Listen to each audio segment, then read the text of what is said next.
गरुड पुराणात वर्णन केलेली ही गाय मातेची कथा ऐकल्याने जीवनातील कितीही मोठे दुःख, संकटे, गरिबी यांचा नामोनिशाणही राहत नाही आणि मग त्यांना कधीही गरिबी आणि समस्यांचा सामना करावा लागत नाही. ही कथा ऐकताना आपण मनात जी इच्छा बोलतो ती क्षणात पूर्ण होते. साक्षात लक्ष्मी माता घरात प्रवेश करून आपले घर सुखसमृद्धीने आणि धनाने भरून टाकते आणि तुमची अडकलेली सर्व कामे पूर्ण होतात. ही कथा पती पत्नीमधील वाद संपवून त्यांच्यामध्ये प्रेमाचे संबंध निर्माण करते. पती किंवा पत्नीचे बाहेरील दुसऱ्या व्यक्तीसोबत संबंध असणाऱ्यांनी ही कथा तर नक्कीच ऐका, ज्यामुळे तुमच्याही दुःखी जीवनात चमत्कार होईल. ही कथा कितीही मोठे आजार, शत्रूंचा त्रास, नकारात्मक शक्ती, वाईट शक्ती या सर्वांना मारून टाकण्याची शक्ती या कथेमध्ये आहे. म्हणूनच म्हणतात ना, गोमातेच्या पोटामध्ये 33 कोटी देव राहतात. ही कथा तुझ्या कौटुंबिक समस्यांचे निराकरण करून सर्व काही शांत करेल. फक्त हे बघून तुमच्या कुटुंबातील कितीही मोठ्या सर्व समस्या दूर होऊ शकतात. आजची कथा सुरू करण्यापूर्वी माझी तुम्हाला एक विनंती आहे की गरुड पुराणात असे म्हटले आहे की कोणतीही कथा किंवा शिकवण मध्यभागी सोडल्यास माणसासाठी ते पापाचे कारण ठरते. त्यामुळे ही कथा शेवटपर्यंत ऐका. जर तुम्ही खरे सनातनी असाल आणि तुमची स्वामी समर्थ आईवर अतूट श्रद्धा असेल तर आत्ताच हा व्हिडिओ लाईक करा, चॅनलला सबस्क्राईब करा आणि कमेंटमध्ये स्वामी समर्थ माझी आई लिहून तुमचा पाठिंबा दर्शवा. तुमच्या कुटुंबातील किंवा तुमच्या जवळच्या व्यक्तीला ही कथा शेअर करा. जो दुःखी, चिंताग्रस्त आहे त्या भक्ताला ही कथा शेअर करा. बघा, भगवंत तुम्हाला इतके देईल की तुम्हाला मागण्यासाठी काहीही उरणार नाही. तर प्रिय दर्शकांनो, विलंब न करता आजची प्रेरणादायी आणि पवित्र कथा सुरू करूया. प्रिय भक्तांनो, आजची कथा अतिशय हृदयस्पर्शी आहे. यामध्ये आपण जाणून घेणार आहोत की मनुष्याच्या गरिबी आणि दुःखाचे कारण कशा प्रकारे गायीने सांगितले आहे. त्याचबरोबर आपण हे देखील जाणून घेणार आहोत की ते 3 लोक कोण आहेत ज्यांच्यामुळे घरात नेहमी त्रास आणि अशांतता असते. हे तिन्ही लोक ज्या घरात राहतात त्या घरात लक्ष्मी कधीही प्रवेश करत नाही. भक्तांनो, देवादिदेव महादेव आणि माता पार्वती यांचा आशीर्वाद प्राप्त करण्यासाठी आपल्या कमेंट बॉक्समध्ये सांब सदाशिव हा पवित्र मंत्र टाईप करा आणि आपलं चॅनल सबस्क्राईब करा. तुलाही कधीही कशाचीच कमी पडणार नाही. प्रिय भक्तांनो, एकेकाळी जेव्हा भगवान शिव आणि माता पार्वती कैलास पर्वतावर विराजमान होते, शांत आणि दिव्य वातावरणात दोघेही पृथ्वीवरील सौंदर्याचा आनंद घेत होते, तेव्हा माता पार्वती भगवान शंकराला म्हणाली, हे नाथ, आपल्याला पृथ्वीचे दर्शन घेऊन खूप दिवस झाले आहेत. माझे मन म्हणते की आज आपण तिथे जाऊन दर्शन घेतले पाहिजे. भगवान शिव हसले आणि म्हणाले, हे उमा, तुझे म्हणणे बरोबर आहे. आज आपण पृथ्वीवर जाऊन तेथे काय चालले आहे ते पाहिले पाहिजेत. असे म्हणत भगवान शिव आणि माता पार्वती पृथ्वीवर प्रकट झाले आणि एका सुंदर बागेत एका विशाल वृक्षाच्या सावलीत बसले. सगळीकडे हिरवे गवत पसरले होते आणि त्या गवतावर अनेक गायी सारा सरत होत्या. तेवढ्यात एक गाय येऊन भगवान शिव आणि माता पार्वतीच्या जवळ उभी राहिली. गाय मातेने नम्रपणे नमस्कार केला आणि म्हणाली, हे देवा, तुझे दर्शन घेऊन मी धन्य झाली. माझ्या मनात एक प्रश्न आहे ज्याचे उत्तर मला आजपर्यंत कोणत्याही संत किंवा ज्ञानी माणसाकडून मिळालेले नाही. कृपया माझ्या या प्रश्नाचे उत्तर द्या. भगवान शिव गायीला म्हणाले, गाय माते, विचार, तुझ्या मनात कोणता प्रश्न आहे? गाय माता म्हणाली, हे देवा, कोणत्या पापामुळे माणसाला गरिबीला सामोरे जावे लागते आणि ते 3 लोक कोण आहेत ज्यांच्या प्रभावाखाली घर उद्ध्वस्त होते? मनुष्याला फक्त त्याच्या भाग्यामुळे श्रीमंती किंवा गरिबी मिळते का? भगवान शिव स्मित हास्य देऊन गायीला म्हणाले, हे गाय माते, तुझा प्रश्न अत्यंत महत्त्वपूर्ण आहे आणि मी तुम्हाला नक्कीच उत्तर देईन.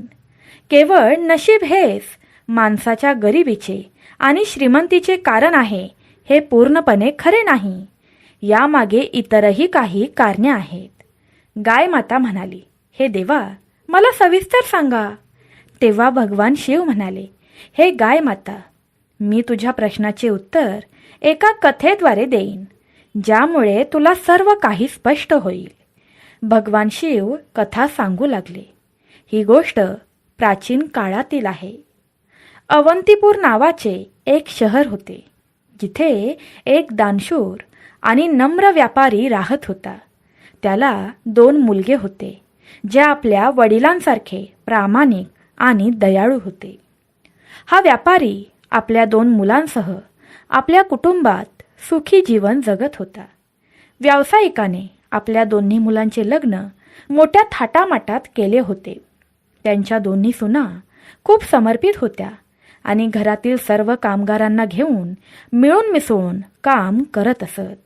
भक्तांनो, जेव्हा व्यापाऱ्याची छोटी सून घरात आली, तेव्हा त्याला असे वाटले की साक्षात माता लक्ष्मीने आपल्या घरात प्रवेश केला आहे. तिच्या येण्याने व्यापाऱ्याला कित्येक पटीने नफा मिळू लागला. त्यांच्या घरात कधीही पैशाची किंवा अन्नाची कमतरता नव्हती. घरातील वातावरण अतिशय शांत आणि सौहार्दपूर्ण होते. त्या व्यापाऱ्याचे 2 मुलगे एकत्र राहत होते आणि त्यांच्या 2 सुना देखील एकमेकांवर खूप प्रेम करायच्या, एकमेकांचा आदर करायच्या. सर्व निर्णय ते लोक आपल्या कुटुंबामध्ये बसून एकत्रितपणे घेत असत. व्यापाऱ्याचा व्यापार दिवसेंदिवस मोठ्या प्रमाणात वाढत चालला होता. एके दिवशी आपल्या 2 मुलांना आणि 2 सुनांना त्याने बोलावून घेतले. मुलांनो, आता मला व्यवसाय सांभाळणे कठीण झाले आहे. आज मी तुम्हा दोघांवर ही जबाबदारी सोपवत आहे. वडिलांच्या सल्ल्यानुसार 2 मुलांनी मोठ्या उत्साहाने व्यवसायाची सूत्रे हाती घेतली. आपले कुटुंब प्रेम, समाधानाने आणि आनंदाने जगत असल्याचे पाहून व्यावसायिकाला समाधान वाटले. त्यांची 2 मुले व्यवसायात प्रावीण्य दाखवत होते आणि त्यांच्या 2 सुनाही घरात सुबत्ता, शांतता राखत होत्या. हे सर्व पाहून व्यापारी कसलीही चिंता न करता रोज शांत झोपत असे.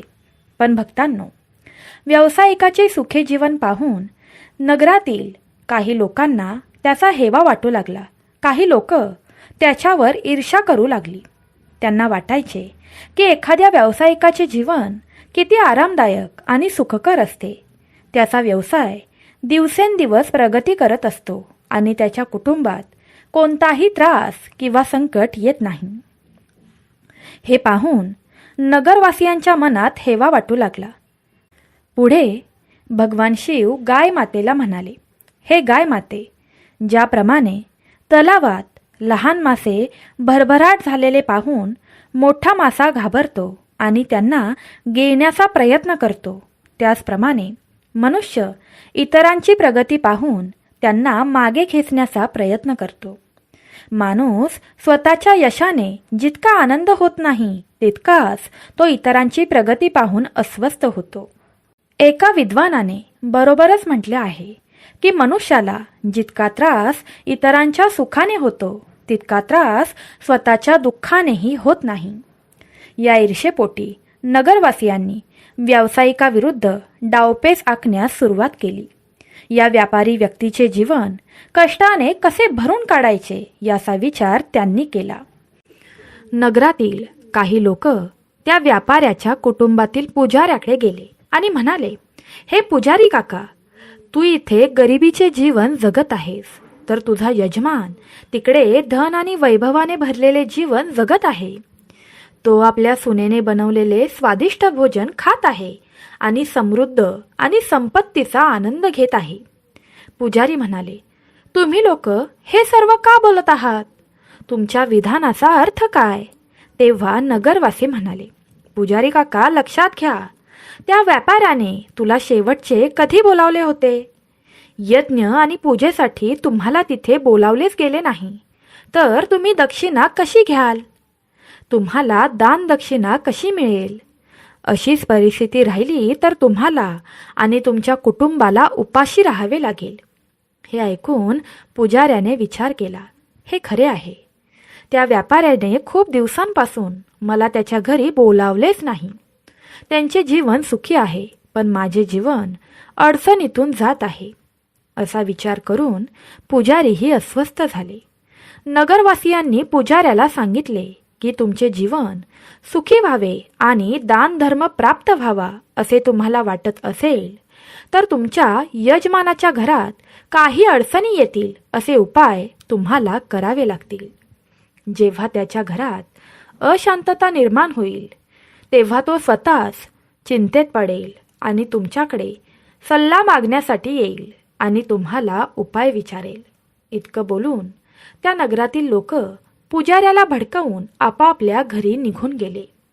लोकांचे बोलणे त्या पुजाऱ्याला खूप मनाला लागले आणि तो पूर्णपणे विचारात पडला की मी आता असे काय करू की त्या व्यापारी व्यक्तीचे नुकसान होईल, त्याच्या घरात चिंता निर्माण होईल, ज्यामुळे व्यावसायिकाच्या घरात कलह निर्माण होईल आणि त्याच्या व्यवसायात नुकसान होईल. आणि असाच विचार करत तो शांतपणे बसला होता. तेव्हा पुजारी आपल्या गुरुकडे सल्ला घेण्यासाठी गेला आणि त्याने सांगितले, हे गुरुदेव, कृपया मला मदत करा.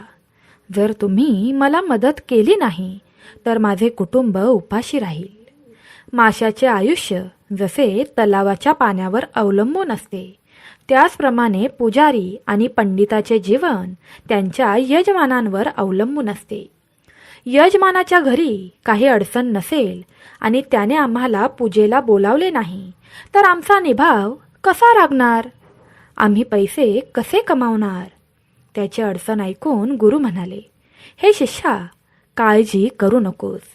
तुझी समस्या काय आहे ते मला सांग, मी नक्कीच सोडवीन. पुजाऱ्याने उत्तर दिले, हे गुरुदेव, मला वाटते की व्यावसायिकाच्या जीवनात काही समस्या याव्यात. त्याच्या घरात कलह निर्माण व्हावा आणि त्याच्या व्यवसायात तोटा व्हावा, तरच तो मला त्याच्या घरी पूजेसाठी बोलावेल. लक्षपूर्वक ऐकून गुरु म्हणाले, हे शिष्या, व्यावसायिकाच्या सुखी जीवनाचे मुख्य कारण म्हणजे त्याची धाकटी सून. ती दररोज भगवान विष्णू आणि माता लक्ष्मीची पूजा करते, त्यामुळे त्याच्या घरावर दैवी कृपा राहते. जेव्हापासून ती सून या घरात आली आहे तेव्हापासून त्या व्यापाऱ्याचे जीवन संपत्ती आणि आनंदाने भरलेले आहे. ज्या घरात एवढी धार्मिक आणि सद्गुणी स्त्री असते त्या घरात कधीही कमतरता नसते. हे ऐकून पुजारी म्हणाले, हे गुरुदेव, तसे असेल तर व्यावसायिकाच्या घरात अशांतता आणि व्यापारात नुकसान टाळण्यासाठी काही उपाय आहे का? त्यावर गुरु म्हणाले, तू काळजी करू नकोस. तुला फक्त एक सोपा उपाय करायचा आहे. त्या व्यापाराच्या घरी जाऊन त्याच्याकडे तू पितळेचे भांडे माग. ते भांडे तुझ्या घरी घेऊन जा आणि एका कोपऱ्यात ठेव. असे केल्यावर थोड्याच वेळात व्यावसायिकाच्या घरात तोटा होईल आणि त्याच्या घरात कलह, भांडणं, क्लेश सुरू होतील. त्याची मुलं आपापसात भांडू लागतील आणि त्यांच्या आयुष्यातील संकटे वाढू लागतील. मग तो तुम्हाला त्यांच्या घरी पूजेसाठी बोलावेल. गुरूंचे बोलणे ऐकल्यानंतर पुजारीने त्यांना धन्यवाद केले आणि तो आपल्या घरी आला. पुढच्या दिवशी आंघोळ आणि ध्यान करून तो पुजारी व्यावसायिकाच्या घरी पोहोचला. त्यावेळी व्यापारी विश्रांती घेत होते. पुजाऱ्याचा आवाज ऐकून तो व्यापारी बाहेर आला आणि त्यांच्या कुळातील पुजारी पाहून त्यांना खूप आनंद झाला. त्याने त्या पुजाऱ्याचे स्वागत केले आणि त्यांना म्हणाला, या पुजारीजी, मी तुम्हाला खूप दिवसांनी पाहिले. सर्व ठीक आहे ना? पुजारी यांनी उत्तर दिले, सर्व ठीक आहे. नुकतंच इथून जात होतो तर तुला भेटण्याचा विचार आला, म्हणूनच मी तुझ्या घरी आलो, असे पुजारी म्हणाला. त्यानंतर त्याने गोड बोलून व्यावसायिकाला आमिष दाखवण्यास सुरुवात केली. काही वेळाने तो म्हणाला, व्यापारीजी, मला थोडे पाणी द्याल का? व्यापारी पाणी आणायला जाऊ लागला. तेव्हाच पुजारी म्हणाले, पितळेच्या भांड्यातच पाणी आणा. व्यापारी हसत म्हणाला, पुजारी, तुम्ही जसे म्हणाल तसेच होईल, असं म्हणत व्यापारी आत गेला. इथे त्याची धाकटी सून अतिशय हुशार आणि चतुर होती. तिलाही वास्तुशास्त्राचे थोडेफार ज्ञान होते. व्यापारी पितळेचे भांडे घेऊन निघून जात असल्याचे पाहून ती लगेच त्याच्याकडे आली आणि म्हणाली, बाबा, हे भांडे मला थोडा वेळ द्या, मी ते लवकरच परत करीन. व्यापाऱ्याने आनंदाने ते भांडे तिला दिले. धाकट्या सुनेने त्या पितळेच्या भांड्यातील पाणी काढून गाय मातेला दिले आणि नंतर नवीन पाणी भरून सासऱ्यांना दिले. व्यावसायिकाने ते पाणी पुजाऱ्याला नेहून दिले. पाणी पिऊन पुजारी म्हणाला, व्यापारी साहेब, हे पितळेचे भांडे खूप छान आहे. काय तुम्ही मला हे देऊ शकता? व्यापारी हसत हसत म्हणाला, पुरोहितजी, ही तर खूप छोटी गोष्ट आहे. तुम्ही हे सोबत घेऊन जा. पुजारी मनातल्या मनात आनंदी झाला आणि विचार करू लागला, आज मी त्या व्यापाऱ्याच्या सुखशांतीवर हल्ला केला आहे. आता त्याच्या घरातील सर्व सुख आनंद कायमचा संपेल. पुजारी भांडे घेऊन घरी परतला आणि त्याला एका कोपऱ्यात ठेवून विचार करू लागला की आता काही दिवसातच व्यापारी मला बोलावेल. त्याच्या घरात कलह निर्माण होईल आणि त्याच्या व्यवसायात तोटा होईल. मग मी पूजापाठ करून त्याच्याकडून खूप मोठ्या प्रमाणात दक्षिणा घेईन. या विचारांमुळे पुजारी पूर्णपणे आजारी होता आणि व्यापारी आपल्या घरी बोलवण्याची वाट तो अत्यंत प्रेमाने पाहत होता. असेच दिवस निघून गेले, पण 20 दिवस झाल्यानंतरही व्यापाऱ्याने त्या पुजाऱ्याला बोलावले नाही. पुजारी पुन्हा थकून गुरूंजवळ गेला आणि म्हणाला, हे गुरुदेव, मी तुमच्या सांगण्यानुसार पितळेचे भांडे व्यापाऱ्याकडे मागितले होते, पण आता 20 दिवस उलटून गेले. व्यापाऱ्याचे जीवन आहे तसेच आनंदी आहे. तो पूर्वीप्रमाणेच आपले जीवन आनंदाने सुखाने जगत आहे. हे ऐकून गुरूंनी त्यांची दिव्य दृष्टी वापरली आणि बंद डोळ्यांनी परिस्थितीचे निरीक्षण केले. तेव्हा गुरु म्हणाले, हे शिष्या, मी तुला आधीच सांगितलं होतं की व्यापाऱ्याची धाकटी सून खूप हुशार आणि चतुर आहे. तिला वास्तुशास्त्राचे ज्ञान आहे. व्यापारी तुमच्यासाठी पाणी आणत असताना त्याच्या धाकट्या सुनेने ते सासऱ्यांकडून परत घेतले आणि ते पाणी गाईला प्यायला दिले. त्यामुळेच व्यापाऱ्याच्या घरात सुखसमृद्धी तशीच राहिली आणि तुमचा डाव फसला गेला. गुरु पुढे म्हणाले, पण काळजी करू नका, मी तुम्हाला दुसरा उपाय सांगतो. आता तुम्ही त्या व्यावसायिकाच्या घरी जा आणि त्याची गाय तुमच्यासाठी मागून घ्या. हिंदू धर्मात गाय मातेला लक्ष्मीचे रूप मानले जाते. ज्या घरात गायीचा वास असतो त्या घरात नेहमी सुख समृद्धी असते.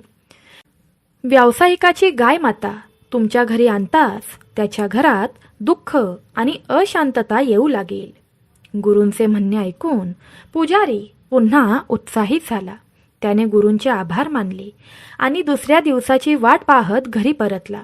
तो विचार करू लागला, उद्या सकाळी मी त्या व्यापाऱ्याच्या घरी जाऊन त्याची माता गाय मागून घेईन.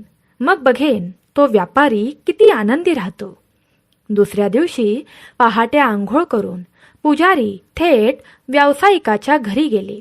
व्यापाऱ्याने दार उघडले आणि पाहून त्याच्या कुळाच्या पुजाऱ्याचे स्वागत केले. त्याने त्यांना आत नेले आणि स्वादिष्ट भोजन दिले. जेवण झाल्यावर व्यावसायिकाने विचारले, पुजारीजी, आज तुमच्या येण्याचे कारण काय?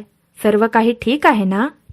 पुजारी दुःखी शब्दात म्हणाला, व्यापारी, सध्या मी खूप अडचणीत आहे. माझ्या घरातील गायीने दूध देणे बंद केले आहे आणि माझ्या लहान मुलाला दुधाची खूप गरज आहे. त्याचे वय असे आहे की तो दुधाशिवाय जीवित राहू शकत नाही. म्हणूनच मी तुझ्याकडे मदत मागायला आलो आहे. तू मला तुझी गाय माता दिलीस तर तुझे माझ्यावर खूप उपकार होतील. पुजाऱ्याचे करुणामय बोलणे ऐकून व्यापारी विचार करू लागला.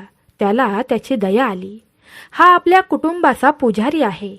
त्याला मदत करणे हे पुण्याचेच कार्य आहे आणि आता मला गाय दान केल्यानेही मोठे फळ मिळेल.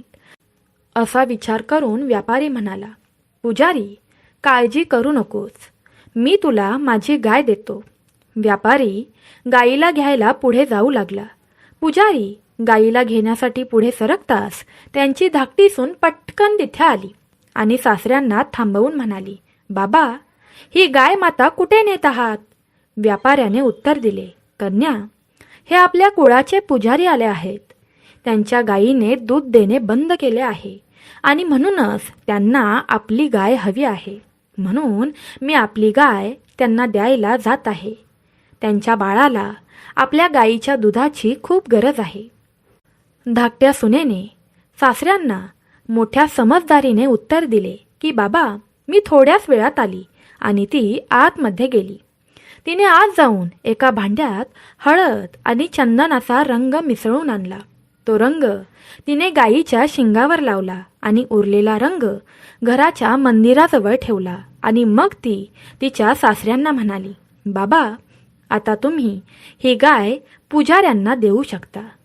धाकट्या सुनेच्या शहाणपणाने पुन्हा एकदा व्यावसायिकाच्या घरात सुबत्ता आली. व्यापाऱ्याकडून गाय घेऊन पुजारी घरी परततो आणि तिच्या अंगणात आनंदाने बांधतो. त्याला वाटतं की आता काही दिवसात व्यावसायिकाला त्याच्या घरात अडचणींचा सामना करावा लागेल आणि तो मला पूजेसाठी पाठ करायला बोलावेल. या विचाराने पुजारी मनातल्या मनात आनंदी होतो आणि व्यापाऱ्याच्या बोलवण्याची आतुरतेने वाट पाहू लागतो.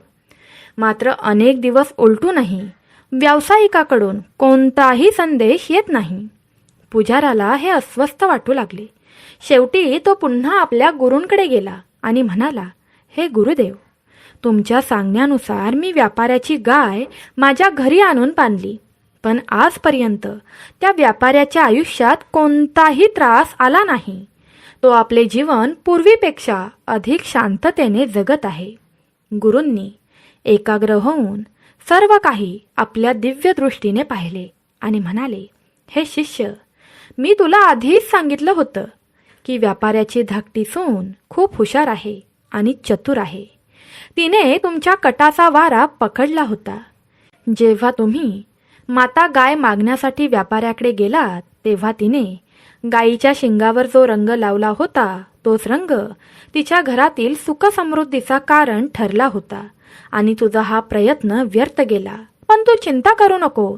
आता तुम्ही त्या व्यापाऱ्याच्या घरी जाऊन त्या रंगाची वाटी मागून घ्या. तेव्हाच तुम्ही त्या व्यापाऱ्याच्या आनंदाचा अंत करू शकाल. गुरूंचे म्हणणे ऐकून पुजारी त्यांचा सल्ला घेऊन व्यापाऱ्याच्या घरी पोहोचला आणि त्याने व्यापाऱ्याकडे काहीतरी बहाणा करून त्या रंगांची वाटी मागून घेतली. व्यापारी ती वाटी आणायला आतमध्ये जातच होता, पण इकडे व्यापाऱ्याची छोटी सून आधीच सावध झाली होती. तिने त्या भांड्यात ठेवलेला जुना रंग काढून नवीन रंग भरला. व्यापारी जेव्हा वाटी घेऊन बाहेर आला तेव्हा तिने तीच वाटी पुजाऱ्याला दिली. पुजारी रंगाची वाटी घेऊन घरी परतला आणि आनंदाने विचार करू लागला, आता तर व्यावसायिकाचे जीवन लवकरच समस्यांनी भरले जाईल आणि त्याला मला बोलावणे भाग पडेल. पण महिने निघून गेले आणि व्यावसायिकाचे जीवन पूर्वीपेक्षा अधिक सुखकर आणि समृद्ध झाले. संयम गमावल्यानंतर पुजारी पुन्हा आपल्या गुरूंकडे गेला आणि म्हणाला, हे गुरुदेव, मी तुमच्या विनंतीनुसार व्यापाऱ्याच्या घरून रंगीत वाटी आणली होती, परंतु त्याचे जीवन पूर्वीपेक्षा अधिक आनंदी झाले आहे.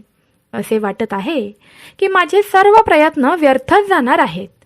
गुरूंनी पुन्हा दिव्य दृष्टीने सर्व काही पाहिले आणि म्हणाले, हे शिष्य, व्यापाऱ्याची धाकटी सून खूप हुशार आणि दूरदृष्टी आहे. तिला तुझा हेतू आधीच समजला होता. तिने वापरलेल्या भांड्यातून रंग आधीच काढला होता, जो तिने आधीच गाईला लावला होता. त्यामुळेच त्या व्यापारी व्यक्तीच्या घरी अजूनही सुखसमृद्धी मोठ्या प्रमाणात नांदत आहे. जोपर्यंत ती धाकटी सून त्या व्यापाऱ्याच्या घरी राहील, तोपर्यंत आपण त्या व्यावसायिकाचे काहीही नुकसान करू शकत नाही. आता तुम्हाला त्या धाकट्या सुनेला काहीही करून बाहेर काढावे लागेल. तेव्हाच व्यापारी व्यक्तीच्या जीवनात संकटे, गरिबी येऊ लागेल. गुरूंची ही गोष्ट पुजाऱ्याच्या चांगलीच लक्षात आली आणि तो विचार करू लागला की आता धाकट्या सुनेला बाहेर काढण्याशिवाय काहीही मार्ग नाही. तो घरी येऊन व्यापाऱ्याच्या जीवनात कशा प्रकारे संकटे येतील आणि काय केल्यावर त्या व्यापाऱ्याची धाकटी सून घराबाहेर निघेल याची योजना आखू लागला. दुसऱ्या दिवशी पुजारी चिंताग्रस्त मनस्थितीत त्या व्यावसायिकाच्या घरी पोहोचला.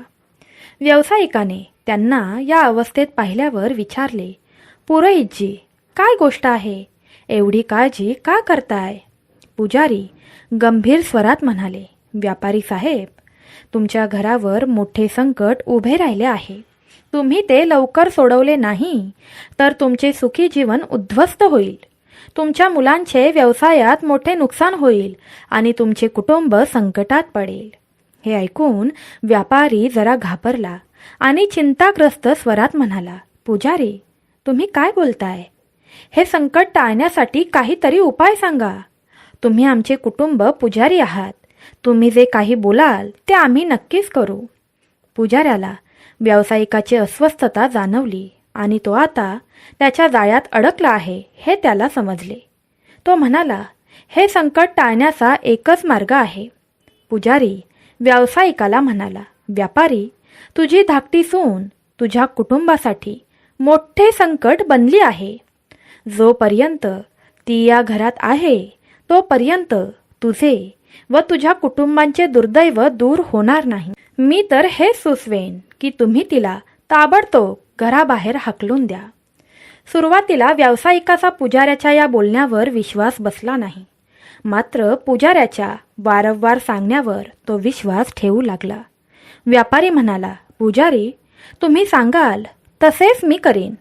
कृपया मला सांगा की मी माझ्या सुनेला कधी हाकलून देऊ? पुजारी उत्तरला, व्यापारी, तुमचा वेळ वाया घालवू नका. तिला लवकरात लवकर घरातून काढून टाका. असे बोलून पुजारी आनंदी मनाने आपल्या घरी परतले. ही परिस्थिती पाहून व्यापारी अत्यंत दुःखी झाला. तो विचार करू लागला, माझी धाकटी सून खूप चांगली आहे. ती फक्त माझीच सेवा नाही तर संपूर्ण कुटुंबाची काळजी घेते.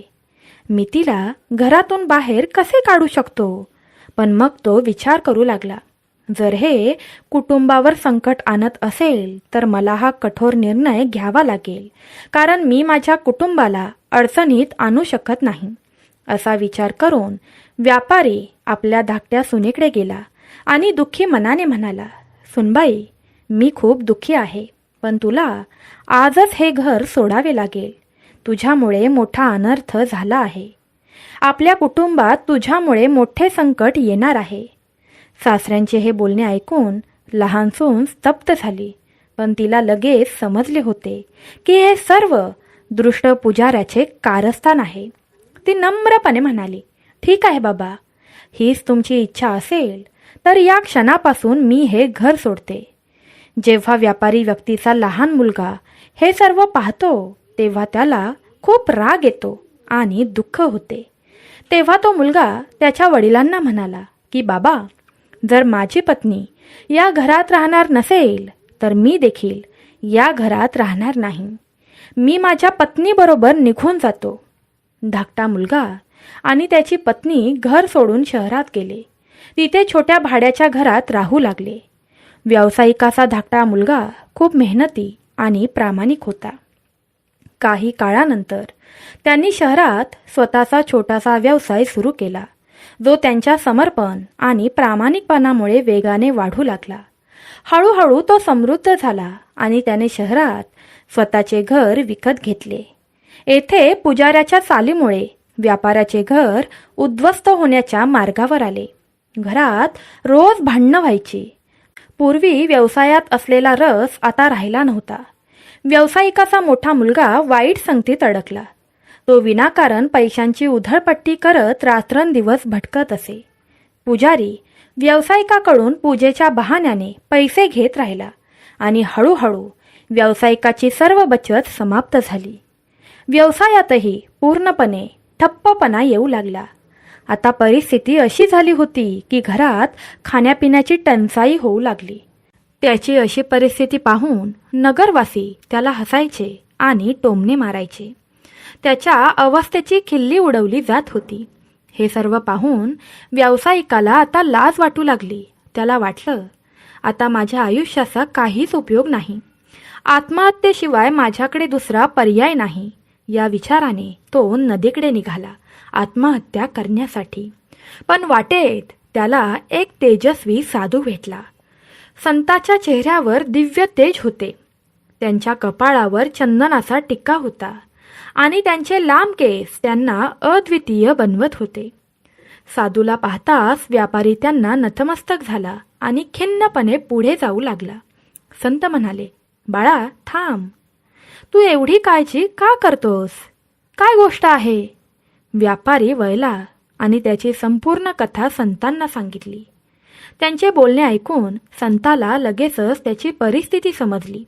संत म्हणाले, बाळा, ज्या दिवसापासून तू तुझ्या लहान सुनेला घराबाहेर टाकलेस त्या दिवसापासून तुझ्या आयुष्यातील सर्व संकटे सुरू झाली.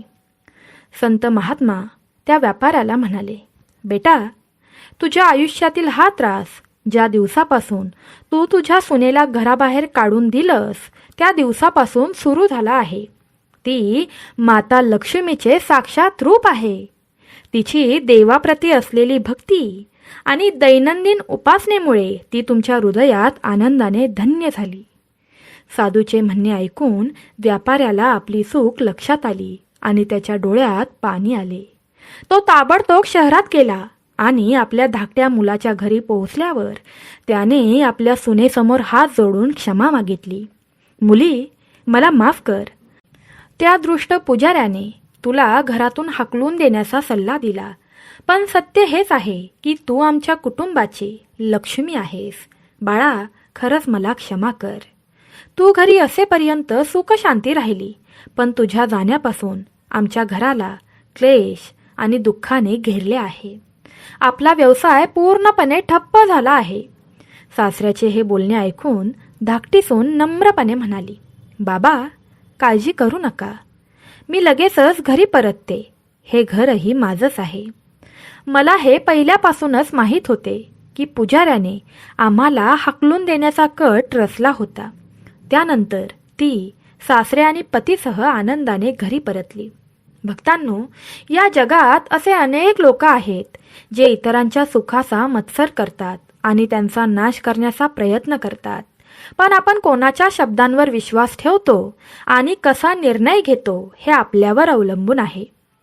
चुकीच्या लोकांच्या बोलण्याने प्रभावित होऊन आपण आपलेच कुटुंब तोडले तर नक्कीच आपले घर उद्ध्वस्त होऊन आपली परिस्थिती दयनीय होते. धाकटी सून घरी परतल्यानंतर काही दिवसांनी व्यावसायिकाचा धंदा पुन्हा त्याच उत्साहाने सुरू झाला. घरी सुखसमृद्धी नांदू लागली. त्यांचे कुटुंब पुन्हा एकदा आनंदाने भरले. घरात तो आनंद परत आला आणि व्यावसायिकाला समजले की केवळ एकता आणि योग्य निर्णय कुटुंबाचा पाया मजबूत ठेवतात. पुढे भगवान शिव गाय मातेला म्हणाले, हे गाय माते, मी तुला एक महत्त्वाची गोष्ट सांगणार आहे. लक्ष देऊन ऐक. ज्या घरामध्ये या 3 प्रकारच्या माणसांच्या गोष्टी पाळल्या जातात त्या घराचा नाश निश्चित आहे. गाय मातेने विचारले, हे भगवान, ते 3 लोक आहेत तरी कोण? भगवान शिव म्हणाले, ज्या घरामध्ये अहंकारी आणि दृष्ट स्वभावाच्या व्यक्तीचे शब्द ऐकले जातात त्या घराचा विनाश नक्कीच होतो. दुसरे असे की ज्या घरात लोभी, कुटील आणि अनैतिक वर्तनाचा प्रभाव असतो तेथे संपत्ती कधीच टिकत नाही आणि ते घर नेहमी गरीबच राहते. अशा घरात माता लक्ष्मीचा प्रवेश होत नाही. तिसरे, ज्या घरात बाहेरच्यांच्या बोलण्याला जास्त महत्त्व दिले जाते आणि त्यांच्या सल्ल्यानुसार घरातील निर्णय घेतले जातात, असे घर नेहमीच उद्ध्वस्त होते. भगवान शिव पुढे म्हणाले, गाय माते, तुझा पुढचा प्रश्न असा होता की मनुष्य कोणत्या पापामुळे श्रीमंत किंवा गरीब बनतो. तर ऐक, गीतेमध्ये भगवान श्रीकृष्णांनी सांगितले आहे की मनुष्याला आपला विवेक, बुद्धी, परिश्रम आणि उपक्रमांवर कधीही शंका नाही घेतली पाहिजे.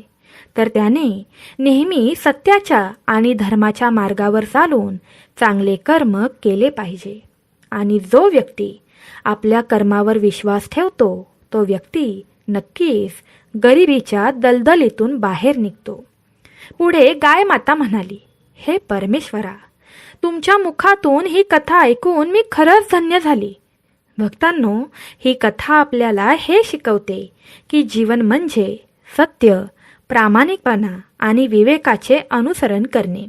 मला आशा आहे की या कथेने तुम्हाला आध्यात्मिक प्रेरणा दिली असेल.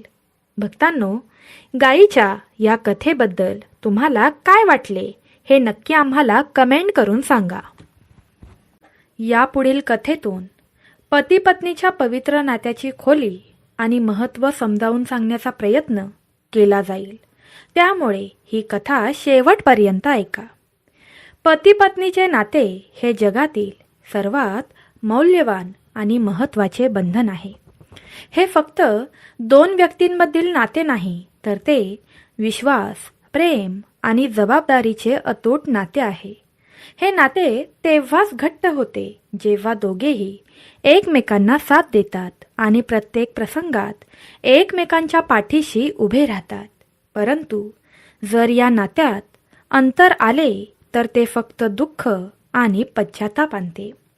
आज आम्ही तुम्हाला एक अशी गोष्ट सांगणार आहोत जी पती पत्नीच्या नात्याला नव्या दृष्टिकोनातून समजून घेण्याची संधी देईल. ही कथा त्या स्त्रिया आणि पुरुषांसाठी एक संदेश आहे जे आपल्या जीवन साथीदाराच्या महत्त्वाकडे दुर्लक्ष करतात किंवा त्यांच्या नातेसंबंधात निष्काळजी असतात. भक्तांनो, असे दिसून आले आहे की अनेक वेळा काही बायका रात्री पतीसोबत झोपण्यास लाजतात. ती त्यांना तिच्या जवळ येण्यापासून रोखतात आणि विविध बहाणे करून अंतर ठेवतात. अशी परिस्थिती केवळ त्यांच्या नात्यासाठीच नाही, तर त्यांच्या संपूर्ण आयुष्यासाठी वाईट आहे, ज्यामुळे त्यांच्या नात्यात अंतर निर्माण होते. आता प्रश्न पडतो की पती पत्नीने आपल्या नात्यासाठी एकत्र झोपणे आवश्यक आहे का? आज आपण एका कथेच्या माध्यमातून या प्रश्नाचे उत्तर समजून घेण्याचा प्रयत्न करू. भक्तांनो, असे म्हटले जाते की काही बायका जेव्हा त्यांच्या पतीजवळ येतात, त्यांचा अपमान करतात, त्यांच्याबद्दल वाईट बोलतात, त्यांच्याबद्दल काहीही बोलून त्यांचा अपमान करतात. अशा स्त्रियांनी हे समजून घेतले पाहिजे की त्यांचे वागणे केवळ त्यांच्या पतीचेच नाही, तर त्यांचे स्वतःचे आयुष्य देखील उद्ध्वस्त करू शकतात. जी स्त्री आपल्या पतीला तिच्या जवळ येण्यापासून रोखते ती एक मोठे पाप करते. एकेकाळी मधुपूर नावाचे शहर होते. शहराजवळ एक घनदाट जंगल होते. त्याच्या मध्यभागी एक सुंदर तलाव होता. त्या तलावाचे पाणी इतके स्वच्छ होते की त्यात आकाशाचे प्रतिबिंबही स्पष्ट दिसत होते. तलावाच्या आजूबाजूला छोटी छोटी झाडे होती. त्यावरून पक्ष्यांचा किलबिलाट ऐकू येत होता. तलावाजवळ एक लहान मातीचे घर होते, ज्यामध्ये रघुवीर नावाचा शेतकरी, त्याची पत्नी पूनम आणि 2 मुलांसह राहत होता. त्यांच्या कुटुंबात एक मुलगा आणि एक मुलगी होती. पूनम तिच्या विलक्षण सौंदर्यासाठी संपूर्ण प्रदेशात प्रसिद्ध होती. तिचे सौंदर्य असे होते की कोणीही अनोळखी व्यक्ती तिच्या घरी येऊन तिला पाहिलं तर तो व्यक्ती मंत्रमुग्ध व्हायचा. एके दिवशी सूर्यास्त झाला होता. आकाशात तारे चमकत होते आणि वातावरण शांत होते. संपूर्ण गाव गाढ झोपेत बुडाले होते. पण या शांत रात्री रघुवीर घरातून बाहेर पडला आणि जंगलाकडे चालू लागला. रात्रीचे 3 वाजले होते. रघुवीरच्या चेहऱ्यावर एक विचित्र आनंद दिसत होता. काहीतरी महत्त्वाचं सापडणार असल्यासारखा तो वेगाने पावलं टाकत घनदाट जंगलाकडे जात होता. घनदाट झाडीतून जात तो तलावाजवळ पोचला. तिथून त्याला एक झोपडी दिसली. झोपडीबाहेर एक सुंदर स्त्री उभी होती. तिचं नाव निशा. निशाला पाहताच रघुवीरच्या चेहऱ्यावर हलके हसू उमटले. निशाही हसून म्हणाली, स्वामी, आज एवढा उशीर का झाला? शेवटच्या तासापासून मी तुझी वाट पाहत आहे. मला वाटलं आज तू येणारच नाहीस, म्हणून मी निघणार होते. तेवढ्यात मला कोणाच्या तरी पावलांचा आवाज ऐकू आला. रघुवीर तिच्याकडे हसत हसत म्हणाला, प्रिये, आज माझ्या पत्नीला झोप येत नव्हती. मी तिला झोपवण्यात व्यस्त होतो. ती म्हणाली, का माहीत नाही, पण आज तिच्या डोळ्यात झोप नव्हती. मी तिला माझ्याकडे बोलावले आणि माझ्या मिठीत घेतले. स्वामी, मला समजले, पण पुढच्या वेळी इतका वेळ घेऊ नका. खूप दिवस झाले मी तुमची वाट बघत होती. चला, आपण आता आज जाऊया. आपल्याला सकाळच्या आधी घरी परतावे लागेल. रघुवीर आणि दिशा दोघेही झोपडीमध्ये गेले. त्या रात्री त्यांनी खोटा आनंद लुटला. पत्नी पूनमची फसवणूक करणारा रघुवीर रोज रात्री गुप्तपणे निशाला भेटायला यायचा. तीच निशाही नवऱ्याला फसवून रघुवीरला भेटायला यायची. जेव्हा पती पत्नीमध्ये भावनिक आणि शारीरिक अंतर निर्माण होते, तेव्हा त्यांच्यातील नात्यात दुरावा निर्माण होतो. याचा परिणाम त्यांच्या जीवनावरच नाही, तर मुलांवर आणि समाजावरही होतो. रघुवीर आणि निशा ही दोघंही आपापल्या साथीदारांची फसवणूक करून या अयोग्य संबंधात गुंतले होते.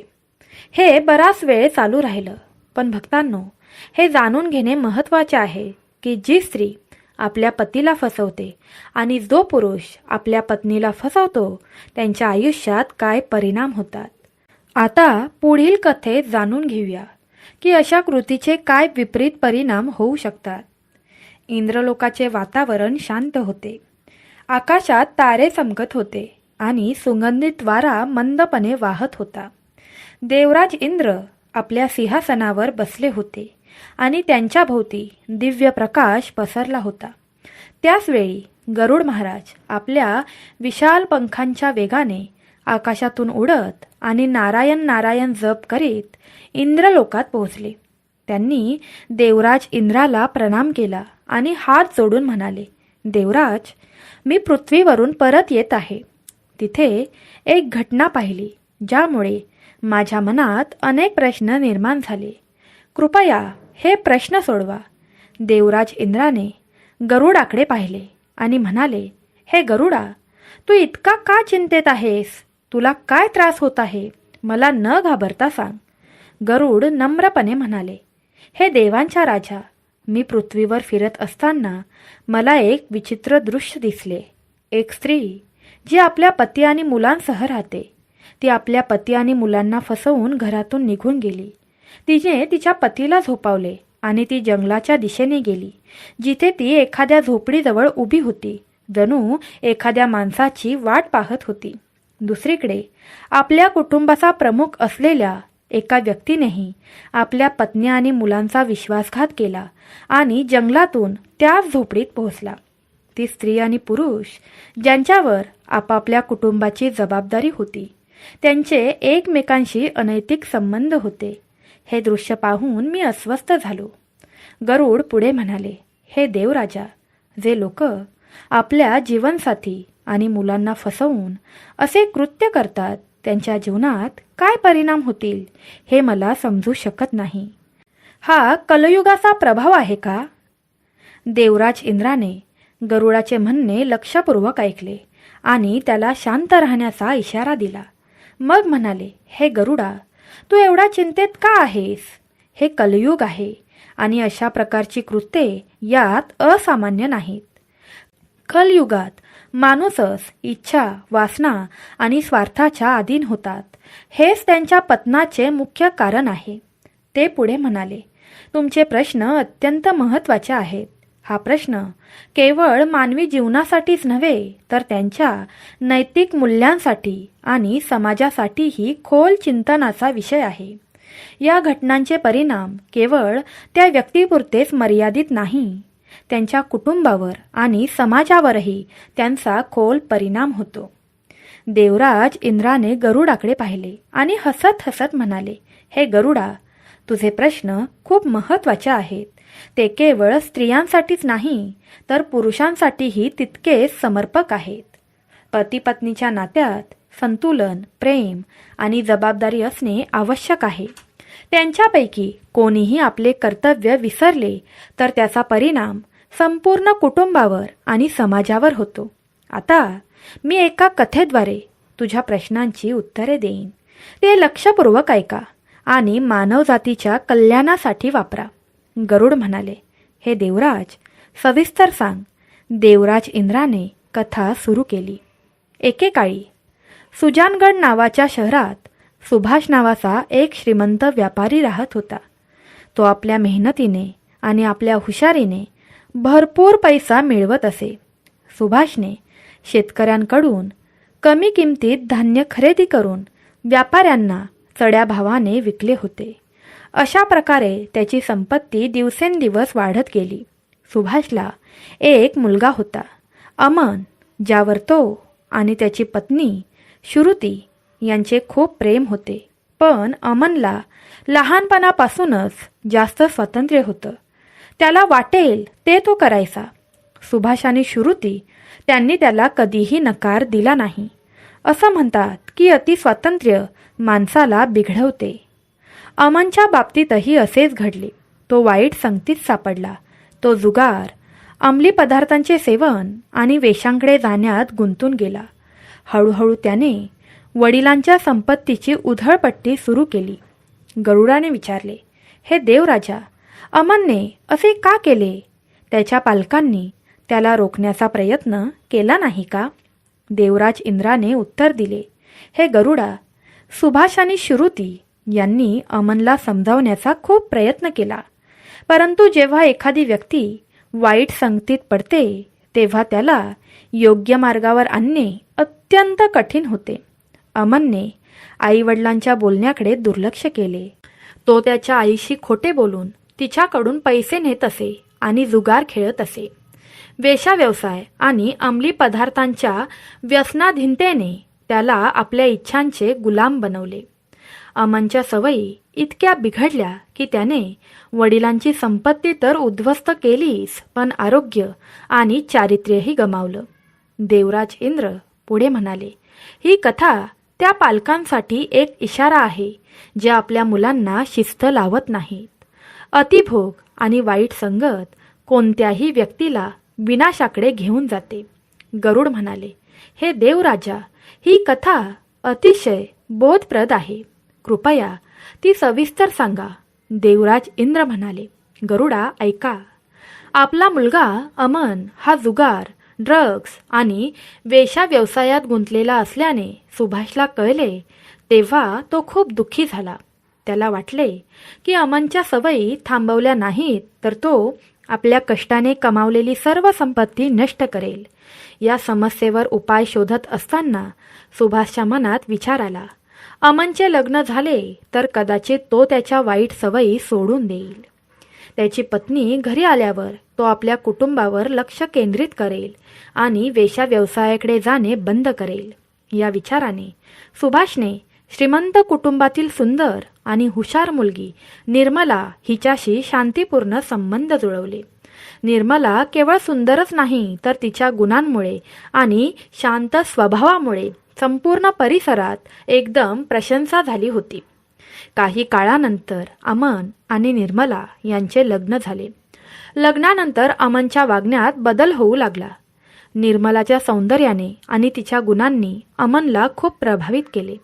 त्याने वेश्याकडे जाणे पूर्णपणे सोडून दिले आणि आता काही काळ घरात सर्व ठीक चालले होते. निर्मलाने तिच्या चांगुलपणाने आणि प्रेमाने अमनला सुधारण्यासाठी शक्य ते सर्व प्रयत्न केले होते, पण वेळ कधीच कोणासाठीही थांबत नाही.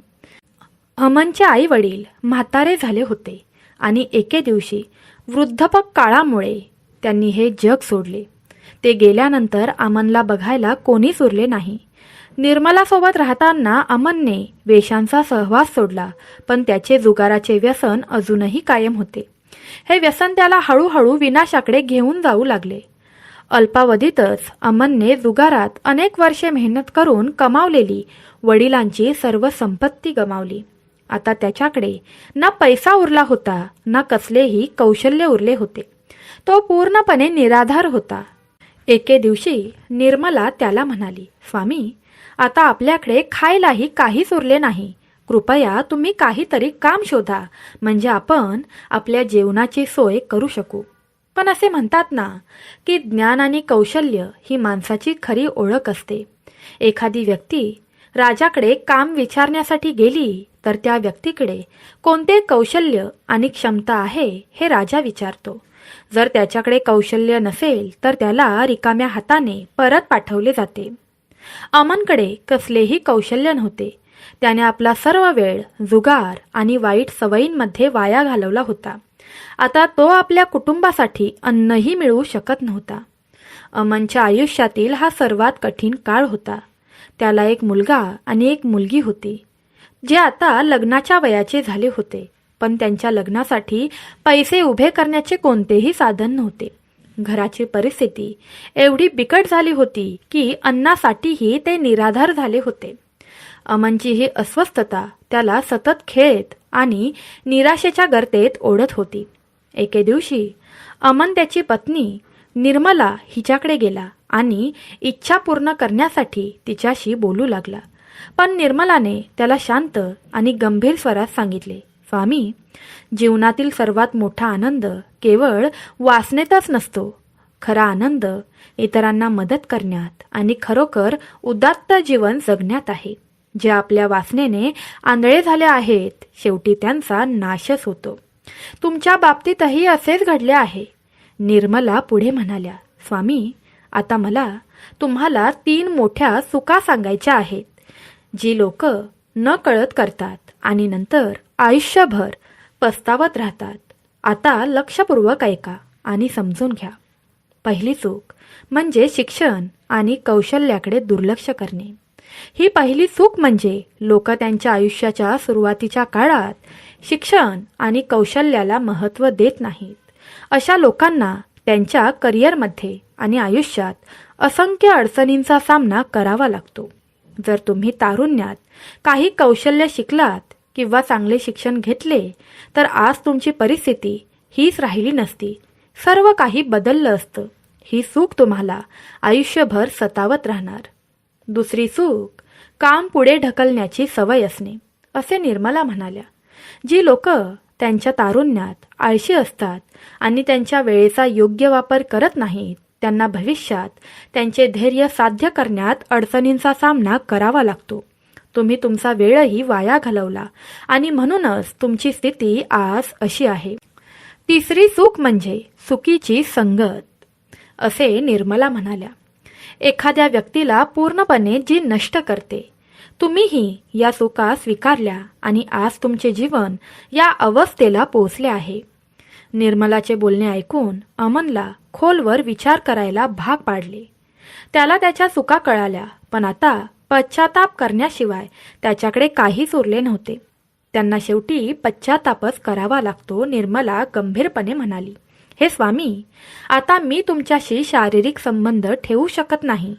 आपले वय देखील त्या टप्प्यावर पोहोचले आहे जिथे आपण आपले जीवन आध्यात्मिक शांती आणि ईश्वर सेवेसाठी समर्पित केले पाहिजे. जीवनाच्या सुरुवातीच्या काळात व्यक्ती ब्रह्मचारी राहते, नंतर विवाहित जीवनात प्रवेश करते आणि कुटुंबाच्या जबाबदाऱ्या पार पाडते. पण म्हातारपणाचा टप्पा असा असावा की जिथे आपण आपल्या इच्छांचा त्याग करून अध्यात्माचा मार्ग स्वीकारू. हीच वेळ आहे की आपण देवाची पूजा, भजन आणि सेवा, ध्यानधारणा केली पाहिजे. हे आपल्या जीवनाचे ध्येय असले पाहिजे. निर्मला ठामपणे म्हणाली, मला माझे उरलेले आयुष्य व्यर्थ जाऊ द्यायचे नाही. मी माझा वेळ आणि शक्ती वाया घालवू शकत नाही. मला विश्वास आहे की देव आपल्याला मदत करेल. आपला आत्मा देवाशी जोडण्याची आणि आपल्या मुलांच्या भविष्याचा विचार करण्याची हीच योग्य वेळ आहे. देवराज इंद्र गरुडाला म्हणाले, हे गरुडा, ही कथा मानव जातीसाठी महत्त्वाचा धडा आहे. तारुण्यात शिक्षण, मेहनत आणि योग्य संगतीकडे दुर्लक्ष करणाऱ्यांना वृद्धपकाळात पश्चाताप करावा लागतो. योग्य दिशा, शिस्त आणि नैतिकता यामुळेच माणसाचे जीवन यशस्वी होते. या गुणांचा अभाव माणसाला दुःख आणि अडचणींच्या चक्रव्यूहात अडकतो. निर्मलाने पती अमनला स्पष्टपणे सांगितले की ती यापुढे त्याच्याशी शारीरिक संबंध ठेवणार नाही. तिने आपल्या निर्णयावर ठाम राहण्याचा निर्णय घेतला आणि आपल्या मुलांच्या लग्नाला आणि कुटुंबाच्या हिताला प्राधान्य दिले. ती म्हणाली, आता आपण आपल्या वासना सोडून देवाचा आश्रय घेतला पाहिजे. जर आपण कठोर परिश्रम केले तर देव आपल्याला नक्कीच साथ देईल. काही वेळाने निर्मला एका वृद्ध महिलेला भेटली. ती महिला एकटी होती आणि तिला मूल नव्हते. ती निर्मलाला म्हणाली, मुली, माझ्याकडे जी काही संपत्ती आहे ती मी तुला देत आहे. त्या बदल्यात मला फक्त 2 वेळेचं जेवण मिळालं तर मी आणि माझं कुटुंब सुखाने जगू शकेल. पण अमनचा स्वभाव पुन्हा बदलू लागला. निर्मलासोबतचे त्याचे अंतर त्यांना चुकीच्या मार्गावर ढकलत होते. निर्मलाने आपल्या आयुष्यात अध्यात्माला प्राधान्य देत अमनसोबत शारीरिक संबंध ठेवण्यास नकार दिला. पण अमनला आपल्या इच्छांवर नियंत्रण ठेवता आले नाही. तो त्याच्या वासनेने त्रस्त झाला आणि हळूहळू दुसऱ्या स्त्रियांच्या प्रभावाखाली आला. ती महिला त्याला रोज रात्री तिच्या घरी बोलावत असे. पत्नी आणि मुलांना झोपावल्यानंतर अमन रात्रीच्या अंधारात त्या महिलेकडे जाऊ लागला. फसवणुकीच्या मार्गावर तो चालू लागला. भक्तांनो, ही कथा आपल्याला शिकवते की कोणत्याही नात्यात संतुलन राखणे खूप महत्त्वाचे आहे. निर्मलाने ज्या प्रकारे अचानक अमनची बाजू सोडली ती देखील पूर्णपणे योग्य नव्हती. पती सुधारण्यासाठी संयम, समज आणि प्रेम आवश्यक आहे. ज्या स्त्रिया अचानक आपल्या पतीचा त्याग करतात त्यांना नकळत चुकीचा मार्ग स्वीकारण्याची प्रेरणा मिळते. हा असा निर्णय असू शकतो की संपूर्ण स्त्रीने या 3 गोष्टी नेहमी लक्षात ठेवल्या पाहिजेत, जेणेकरून तिचे कुटुंब आणि पती योग्य दिशेने राहतील. पहिली गोष्ट, एकत्र झोपण्याचे महत्त्व. महिलांनी पतीसोबत झोपणे सोडू नये. एकत्र झोपणे हे केवळ शारीरिक जवळीचे प्रतीक नाही, तर ते पती-पत्नीमधील प्रेम, विश्वास आणि भावनिक बंध देखील मजबूत करते. जेव्हा हे अंतर वाढते तेव्हा पती इतर स्त्रियांकडे आकर्षित होऊ शकतो. इतर वेळी कोणतेही नाते सुधारण्यासाठी संयम आणि समजून घेणे आवश्यक आहे. अचानक घेतलेले कठोर निर्णय संबंध कमकुवत करू शकतात. योग्य मार्गदर्शन आणि पाठिंब्याने तुमच्या पतीला चांगल्या मार्गावर आणणे शक्य आहे. तिसरे म्हणजे कौटुंबिक जबाबदाऱ्या. प्रत्येक स्त्रीने आपल्या कौटुंबिक जबाबदाऱ्यांना प्राधान्य दिले पाहिजे. नातेसंबंधात संतुलन राखणे आणि आपली भूमिका पार पाडणे हे संपूर्ण कुटुंब आनंदी आणि एकसंध ठेवते. पती-पत्नी सुखी जीवनाची गुरुकिल्ली आहे. त्यामुळेच महिलांनी आपल्या नात्याची प्रतिष्ठा राखून ते अधिक दृढ केले पाहिजे. पहिली गोष्ट, तुमच्या पतीच्या इच्छेचा आदर करा. संभोग हा पती-पत्नीतील नातेसंबंधांचा नैसर्गिक आणि महत्त्वाचा भाग आहे. जर एखाद्या स्त्रीने आपल्या पतीच्या भावना आणि इच्छांकडे पूर्णपणे दुर्लक्ष केले आणि त्याच्यापासून अंतर ठेवले तर पती इतर स्त्रियांकडे आकर्षित होऊ शकतो. पण जर स्त्रिया आपल्या पतीच्या भावनांचा आदर करतात आणि संयमाने, समजूतदारपणाने त्याला योग्य मार्गावर आणतात, ते कुटुंब आणि समाज दोघांसाठी आदर्श बनतात. आपल्या पतीला योग्य दिशा दाखवणे आणि त्याला मार्गदर्शन करणे हे स्त्रीची नैतिक जबाबदारी आहे. दुसरे म्हणजे आपल्या पतीला चांगल्या मार्गावर आणण्याचा प्रयत्न करा. नवरा काही वाईट सवयी किंवा वासनेत अडकला असेल तर स्त्रीने त्याला सुधारण्याचा प्रयत्न केला पाहिजे. त्याला चांगल्या सत्संगात घेऊन जाणे, धार्मिक चर्चा ऐकणे आणि मंदिरात किंवा आध्यात्मिक ठिकाणी नेणे असे उपाय कोणत्याही व्यक्तीला सुधारू शकतात. स्त्रीने आपल्या पतीच्या कमजोरी समजून घ्याव्यात आणि संयमाने त्याला योग्य दिशेने नेण्याचा प्रयत्न केला पाहिजे. पण हा प्रयत्न तेव्हाच यशस्वी होतो जेव्हा त्यात संयम आणि बुद्धी असते. तिसरे म्हणजे कुटुंबाच्या कल्याणाला प्राधान्य द्या. पती पत्नी दोघांनीही समजून घेतले पाहिजे की त्यांचे नाते केवळ वैयक्तिक समाधानापुरते मर्यादित नाही, तर ते संपूर्ण कुटुंबाचा पाया आहे. जर कोणी आपल्या कर्तव्याकडे दुर्लक्ष केले तर त्याचे परिणाम संपूर्ण कुटुंबाला भोगावे लागतात. केवळ देवाची भक्ती पुरेशी नाही, कुटुंबाची काळजी घेणे आणि पतीला योग्य मार्गावर ठेवणे तितकेच महत्त्वाचे आहे. देवराज इंद्र म्हणाले, ज्या पुरुषाचे दुसऱ्या महिलेशी अनैतिक संबंध होते तो अमन होता. त्याची पत्नी निर्मला होती, जिने त्याच्याशी शारीरिक संबंध पूर्णपणे संपवले होते. या अंतरामुळे अमन त्याच्या पत्नीबद्दल उदासीन झाला आणि तो इतर महिलांच्या जाळ्यात पडला. हेच त्याच्या नाशाचे कारण बनले. भक्तांनो, ही कथा आपल्याला शिकवते की कोणत्याही स्त्रीने आपल्या पतीला अचानक सोडू नये. आपल्या पतीला योग्य मार्गावर आणण्यासाठी आपण संयम, समज आणि प्रेमाची मदत घेतली पाहिजे. ज्या स्त्रिया हे करतात त्यांच्या कुटुंबाला तर वाचवतातच, पण समाजातही त्यांचा आदर्श बनतो. ही कथा ऐकून गरुड महाराज प्रसन्न झाले आणि म्हणाले, हे देवराजा, तू माझे सर्व प्रश्न सोडवले आहेस. आता मी पृथ्वीवर जाऊन या ज्ञानाचा उपयोग मानवजातीच्या कल्याणासाठी करेन. यानंतर गरुड तिथून निघून गेले. पती पत्नीचे नाते हे केवळ एकत्र राहण्यापुरते नसते, तर ते एकमेकांना समजून घेण्याचे, सहकार्य करण्याचे आणि योग्य दिशा दाखवण्याचे माध्यम असते. हेही ही कथा शिकवते. जिथे समतोल आणि सुसंवाद असतो तिथे कुटुंबात सुखशांती असते. 3 महत्त्वाच्या गोष्टी. भावनिक आणि शारीरिक संबंध टिकवून ठेवा. महिलांनी त्यांच्या पतीसोबत भावनिक आणि शारीरिक जवळीक राखली पाहिजे.